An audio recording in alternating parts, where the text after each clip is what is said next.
दोस्तों, हमारा देश भारत आज भी पूरी दुनिया में अपनी संस्कृति और इतिहास के लिए जाना जाता है। साथ ही हमारे देश के अंदर कुछ ऐसी ऐतिहासिक इमारतें भी मौजूद हैं जो कि लोगों को हमेशा ही अपनी तरफ आकर्षित करती हैं। और कुछ इसी तरह से ही है दिल्ली राजपथ मार्ग पर स्थित इंडिया गेट, जहां पर हर रोज हजारों की संख्या में लोग घूमने आते हैं। और अगर कोई भारत की राजधानी यानी कि दिल्ली राज्य के बाहर से भी यहाँ पर घूमने आता है तो फिर शायद ही वह इंडिया गेट को देखे बिना लौटता होगा। हालांकि दोस्तों, आप में से भी बहुत सारे लोग यूं तो इंडिया गेट गए होंगे, लेकिन क्या आप इसके इतिहास के बारे में जानते हैं कि आखिर यह कब और क्यों बनाया गया था? शायद यह सभी बातें आप में से बहुत ही कम लोगों को पता होगी। लेकिन चिंता ना करिए, आज का वीडियो देखने के बाद आपको इंडिया गेट के इतिहास के साथ साथ इस इमारत की हर इंटरेस्टिंग फैक्ट्स पता लग जाएगी। तो दोस्तों, इस कहानी की शुरुआत होती है उस समय से जब पहले वर्ल्ड वार और तीसरे एंग्लो अफगान वार के दौरान 90,000 सैनिकों ने ब्रिटिश साम्राज्य को बचाने के लिए अपनी जान गंवा दी थी। और तभी ब्रिटिश सरकार के मन में यह ख्याल आया कि उन वीर जवानों की याद में हमें एक इमारत का निर्माण करवाना चाहिए। और कुछ इसी तरह से ही शुरू हुई इंडिया गेट की गाथा, जिसके बाद 1921 में क्वीन विक्टोरिया और प्रिंस अल्बर्ट के बेटे आर्थर ने इंडिया गेट की नींव रखी थी। और दोस्तों, एडविन लैंसियर ल्यूटन्स नाम के एक आर्किटेक्ट ने इंडिया गेट का डिजाइन तैयार किया।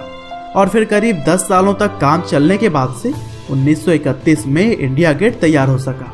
और दोस्तों, कहा जाता है कि इंडिया गेट को पेरिस में स्थित आर्क डे ट्रायम्फ से इंस्पायर होकर बनाया गया था। दरअसल आर्क डे ट्रायम्फ को भी नेपोलियन युद्धों में अपनी जान गंवा देने वाले सैनिकों को याद करने के लिए 1836 में तैयार किया गया। और जैसा कि आप सभी अपने स्क्रीन पर देख ही सकते हैं कि इंडिया गेट पेरिस में स्थित इस स्मारक से कितना मिलता जुलता है। हालांकि दोस्तों, जब इंडिया गेट 1931 में बनकर तैयार हो गया तब इसका नाम ऑल इंडिया वॉर मेमोरियल रखा गया था, क्योंकि इसे वीर जवानों के याद में ही बनाया गया था।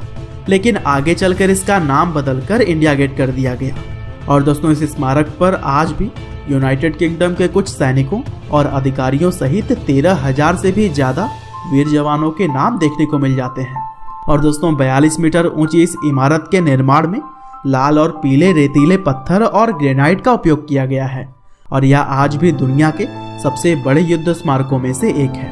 और दोस्तों, चूंकि इंडिया गेट ब्रिटिश सरकार ने आज़ादी से पहले ही बनवाया था, इसीलिए गेट के पास में ही किंग जॉर्ज V की प्रतिमा स्थापित की गई थी। लेकिन आज़ादी के बाद से इसे हटाकर कोरोनेशन पार्क में रख दिया गया और वहां पर अब केवल जॉर्ज V के ऊपर लगी हुई छतरी रह गई है। और दोस्तों, जब भारत आज़ाद हो गया तब इंडिया गेट में कई सारे बदलाव भी किए गए, जैसे कि यहाँ पर अमर जवान ज्योति चारों कोनों पर हमेशा ही जलती रहती है, जिसे कि 1971 में भारत और पाकिस्तान युद्ध में भाग लेने वाले सैनिकों की याद में स्थापित किया गया था। और दोस्तों, ज्योति के पास में एक चमकती हुई राइफल भी गड़ी है, जिसके ऊपर सैनिक का एक हेलमेट रखा हुआ है। और यह दृश्य हम सभी को अपने जवानों की याद दिलाता है। हालांकि अगर आज का समय देखा जाए तो दिल्ली वालों के लिए इंडिया गेट अब एक पिकनिक का जगह बन गया है, जहां पर लोग छुट्टियों के दिनों में आकर समय बिताना पसंद करते हैं। साथ ही इंडिया गेट के आसपास लॉन, फव्वारे और राष्ट्रपति भवन के दृश्य इसे और भी खास बना देते हैं। तो दोस्तों, अगर आप दिल्ली आइए तो इस जगह को जरूर विजिट करें, क्योंकि यह भारतीय इतिहास का एक अद्भुत नमूना है। और दोस्तों, अगर आप इंडिया गेट पहले से गए हुए हैं तो हमें कमेंट करके ज़रूर बताइएगा। उम्मीद करते हैं कि इंडिया गेट के बारे में यह जानकारियाँ आपको ज़रूर ही पसंद आई होंगी। आपका बहुमूल्य समय देने के लिए बहुत बहुत धन्यवाद।